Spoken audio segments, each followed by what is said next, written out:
DNA polymerase में कौन कौन से एंजाइम आते हैं? DNA polymerase first, second, third, fourth, fifth बात की ही है। अब हम लोग थोड़ा सा अब इसके हम लोग के पास हालांकि ये आप लोग एक टेबल था जहाँ पे हम लोग ऑलरेडी इसको देख चुके हैं, बट अब जैसा कि अब जानते हैं थोड़ी थोड़ी हम लोगों को डिटेलिंग्स और ऐड करते जाना है। तो अगर पहले से ही रिवीजन स्ट्रांग होते जाया होता हुआ होगा, आप लोगों का करते हुए आ रहे होंगे, तो आप लोगों को उतनी दिक्कत नहीं होगी इन्फॉर्मेशन को और थोड़ा सा परफेक्ट करने के लिए और ऐड करने के लिए। तो यस, डीएनए पॉलीमरेज फर्स्ट की बात करें तो ये पूरा एक सब यूनिट का बना हुआ होता है। इसका फंक्शन क्या होता है? आरएनए प्राइमर रिमूवल, रिपेयर में भी काम करता है और ये डिग्रेड कर सकता है डीएनए और आरएनए को। तो ये बड़ा इंपॉर्टेंट इसका एस्पेक्ट है, इसका फंक्शन है।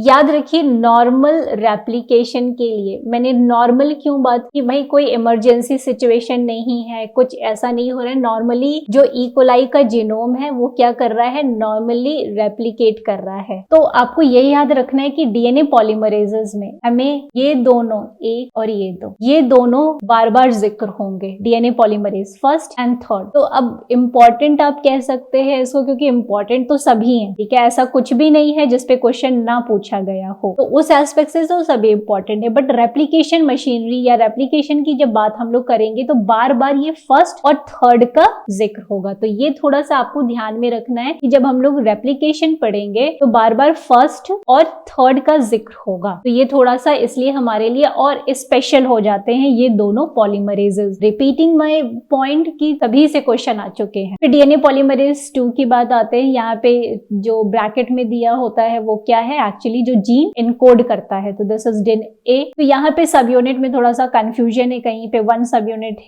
दिया है बुक में, कहीं पे अगर आप देखें तो और जगह कंटेंट्स देखते हैं तो वहाँ 7 सब यूनिट। तो अभी हम इसको आप ऐसे ही कर सकते हैं, राइट, इस पे बहुत ज्यादा फोकस नहीं होना है, but yes function is relatively important. तो अगर हम लोग बात करें तो डीएनए रिपेयर में काम करता है, रीस्टार्ट करता है। मान लीजिए डीएनए रुक गया है, सिंथेसिस हॉल्ट हो गई है, रुक गया है डीएनए, तो वो फिर से रीस्टार्ट करने में ये मदद करता है। कौन? DNA polymerase. उसी तरीके से DNA polymerase third which is main replicating enzyme, इसलिए it's very very important in every aspect. तो यहाँ पे हम लोग बात करेंगे कि डीएनए पॉलीमरेज थर्ड को एक्चुअली में देखा जाए तो उसके पास एक पूरा एक कोर यूनिट होता है। कोर यूनिट मींस कहने का मतलब ये है कि 3 सब यूनिट का बना होता है। ये पूरा जो है ये मेनली इसका काम जो होता है रेप्लिकेशन के लिए होता है, और जो यूनिट्स के हिस्से होते हैं जो कि लगभग 9 यूनिट्स का बना हुआ होता है, उनके और डिफरेंट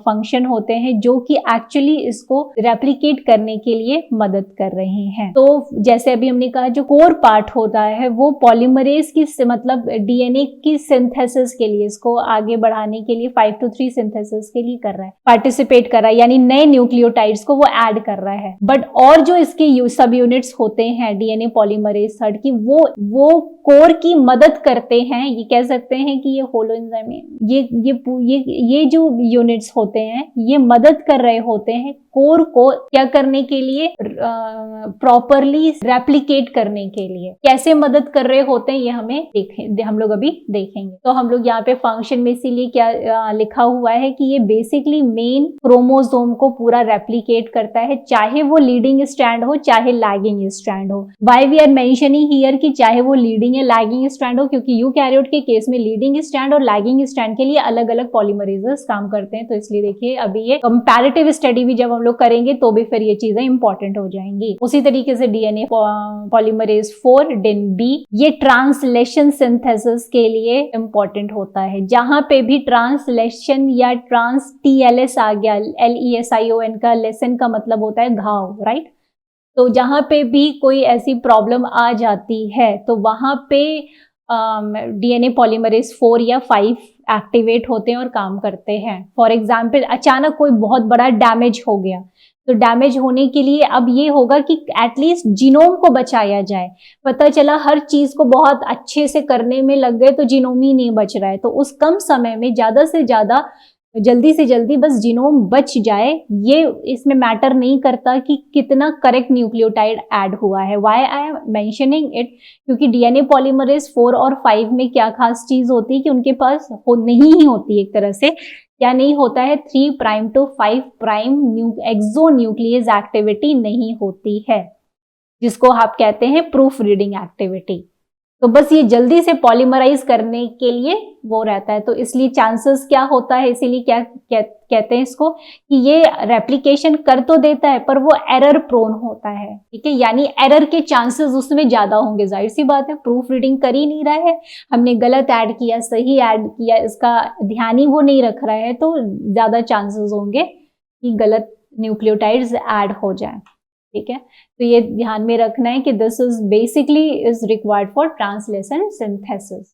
नेक्स्ट एक और टैबुलेशन है, ये दोनों ही आपको मदद करेंगे। यहाँ पे पूरा फंक्शन दिया हुआ है, ये सारी ये फंक्शन दिया है, बट व्हाट यहाँ पे मिस हम लोग क्या कर रहे थे यहाँ पे, या आप यहाँ पे मेंशन करना चाहें जैसे डीएनए पॉलीमरेज फर्स्ट, क्योंकि एक्टिविटीज सभी की इंपॉर्टेंट है कि भाई पॉलीमरेज कौन कौन सी एक्टिविटीज कर रहा है। जैसे डीएनए पॉलीमरेज 1 के पास 5 prime to 3 prime polymerizing activity भी होती है, 5 prime to 3 prime exonuclease activity भी होती है, जिसको हम प्राइमर रिमूवल एक्टिविटी कहते हैं, और 3 prime to 5 prime exonuclease activity भी होती है, जिसको आप प्रूफ रीडिंग एक्टिविटी भी कहते हैं, ठीक। तो उसी तरीके से सभी पता होना चाहिए किसके पास कौन सी एक्टिविटी है या नहीं है, स्पेसिफिकली डीएनए पॉलीमरेज फर्स्ट और थर्ड के पास, क्योंकि 4 और 5 की बात हम लोग ने यहाँ पे कर ही ली, किसके पास 3 प्राइम टू 5 प्राइम एक्टिविटी नहीं होती है, यहाँ पे प्रॉपरली मेंशन किया गया है, ठीक। तो बाकी 2 एक्टिविटी होती हैं पर ये एक्टिविटी नहीं होती है। तो 1, 2 एंड 3 को, क्योंकि वो ज्यादा इंपॉर्टेंट है बात की, और उसमें 1, 2, 3 में भी हमने बार बार बात की 1 एंड 3, क्योंकि जब भी अभी रेप्लिकेशन पढ़ेंगे तो बार बार 1 एंड 3 का ही जिक्र आएगा। तो इनको जीन को एनकोड करने वाले, इस एंजाइम को कोड करने वाले जीन कौन से हैं, pol A B C respectively, या डीएनए ई इसको बोलते हैं। सब यूनिट्स यहाँ पे ज्यादा 10 से ज्यादा होते हैं, कहीं पे स्पेसिफिकली बोलेगा कि डीएनए पॉलीमरेज 3 जो है 10 सब यूनिट का बना है, तो वहां पे ऐसा क्यों कहते हैं, या मोर देन 10 क्यों कब कहते हैं, ये अभी जस्ट हम लोग डिस्कस करेंगे। मॉलिक्यूलर वेट आपको याद नहीं करना है, बट थोड़ा कंपैरेटिव आप देख सकते हैं कि किसका ज्यादा है। तो यहाँ पे थर्ड ज्यादा है, फिर उसके बाद फर्स्ट, फिर उसके बाद ये। यहाँ पे अगर आप देखें तो बड़ी इंटरेस्टिंग बात है कि डीएनए पॉलीमरेज फर्स्ट के पास क्या है, दोनों ही एक्सोन्यूक्लियस एक्टिविटी है। अब यहाँ पे हमें ये मेंशन करने की बच्चों बिल्कुल जरूरत नहीं है कि इसके पास 5 to 3 पॉलीमराइजिंग एक्टिविटी होती है। क्यों? क्योंकि ये तो अंडरस्टूड है कि डीएनए पॉलीमरेज जो भी होंगे उनके पास 5 से 3 के दिशा में सिंथेटिक एक्टिविटी तो होगी, तभी तो इनका नाम पॉलीमरेज है। तो ये तो सभी के पास होगी, पर एक्सोन्यूक्लियस एक्टिविटी जो हम लोगों ने डिटेल में पढ़ाई की थी कि एक्सोन्यूक्लियस एक्टिविटी बहुत इंपॉर्टेंट है। तो 2 तरह की, 5 prime to 3 prime and 3 prime to 5 prime, ये एकदम याद होना चाहिए। 5 prime to 3 prime primer removal activity होती है और 3 prime to 5 prime proof reading activity होती है। तो यहाँ से अगर आप देखें तो डीएनए पॉलीमरेज फर्स्ट के पास ये एक ऐसा इंपॉर्टेंट, देखिए आपको खुद ही दिख रहा होगा कि ये क्या हो गया, इंपॉर्टेंट हो गया। किस एस्पेक्ट में इंपॉर्टेंट हो गया? इस एस्पेक्ट में किसके पास तीनों एक्टिविटी है, 5 प्राइम टू 3 प्राइम और अभी जो हम लोग ने चर्चा की। फिर डीएनए पॉलीमरेज सेकंड के पास क्या है, डीएनए पॉलीमरेज सेकंड के पास 5 prime to 3 prime synthetic activity तो है ही और proof reading activity. Polymerase third के पास भी अच्छी बात यह है कि वो 5 prime to 3 prime synthetic activity तो है ही, प्रूफ रीडिंग एक्टिविटी भी, पर इनके पास प्राइमर रिमूवल एक्टिविटी नहीं होती। किसके पास? सेकंड और थर्ड के पास प्राइमर रिमूवल एक्टिविटी नहीं होती है। और अभी तुरंत आप क्या याद कर सकते हैं, अभी आप तुरंत क्या याद कर सकते हैं कि 4 और 5 के पास 3 प्राइम टू 5 प्राइम एक्टिविटी नहीं होती है। This is very important. और यहाँ पे इसके पास क्या नहीं है, इन दोनों के पास 5 prime to 3 prime exonuclease activity. तो ये आपको खुद लग रहा होगा कि हमें किस चीज पे, एक्टिविटीज पे फोकस करना है। आप चाहें तो 4 और 5 का भी एक टैबुलेशन बना के आप ये मेंशन कर सकते हैं रिगार्डिंग एक्टिविटी। तो बार बार हम मेंशन कर रहे हैं कि 4 और 5 के पास प्रूफ रीडिंग एक्टिविटी नहीं, इसलिए वो गलत बेसिस ऐड करने की चांसेस रखता है। और पॉलीमरेज फर्स्ट, सेकेंड, थर्ड थोड़े स्पेशल इसलिए हो जाते हैं कि उनके पास प्रूफ रीडिंग एक्टिविटी होती है। तो प्रूफ रीडिंग एक्टिविटी होना खासा ज्यादा जरूरी है rather than activity for 5 prime to 3 prime exonuclease activity. और दूसरी चीज यहाँ पे आप देख सकते हैं कि पॉलीमरेज फर्स्ट जो है उसका पॉलीमराइजेशन रेट कितना है, 16 to 20 न्यूक्लियोटाइड पर सेकेंड, इसका 40, इसका 250 to 1000। उसी तरीके से and the most important point is कि बड़ा डिटेल डिस्कशन हम लोगों ने किया था, what is the difference between polymerisation rate and प्रोसेसिविटी।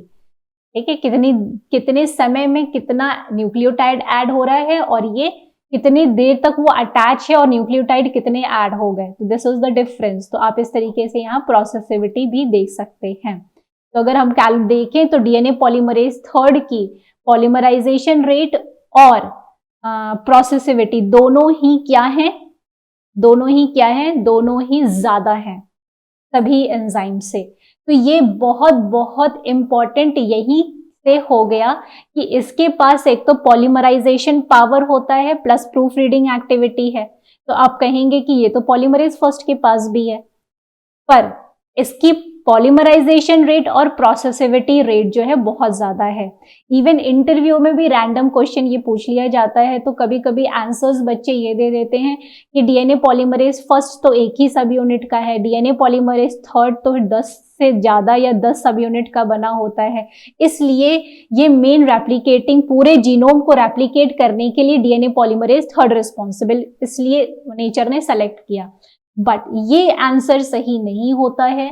Answer सही क्या है कि डीएनए पॉलीमरेज थर्ड के पास प्रूफ रीडिंग एक्टिविटी तो है, पर एक्चुअली में पॉलीमराइजेशन रेट प्लस प्रोसेसिविटी बहुत ज्यादा है comparative to other DNA polymerases, and this is the reason why DNA polymerase third is selected as the main replicating enzyme to replicate the whole E coli genome. Okay, तो इसलिए the concept for polymerisation, what is polymerisation and what is processivity is relatively more important and we have already discussed in detail. तो अब हम लोगों को ये clear हो गया कि यस, फर्स्ट और थर्ड जो है 5 में से सबका अपना अपना स्पेसिफिक और इम्पोर्टेंट रोल है, पर उसमें भी डीएनए पॉलीमरेज थर्ड तो बहुत इंपॉर्टेंट हो गया।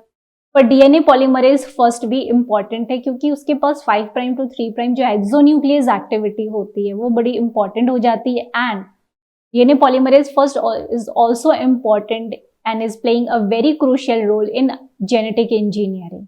इसलिए हम लोग फर्स्ट और थर्ड को देखेंगे। थर्ड को तो देखना ही है क्योंकि वो मेन रेप्लिकेटिंग एंजाइम है, फर्स्ट को पहले हम लोग शुरू करते हैं।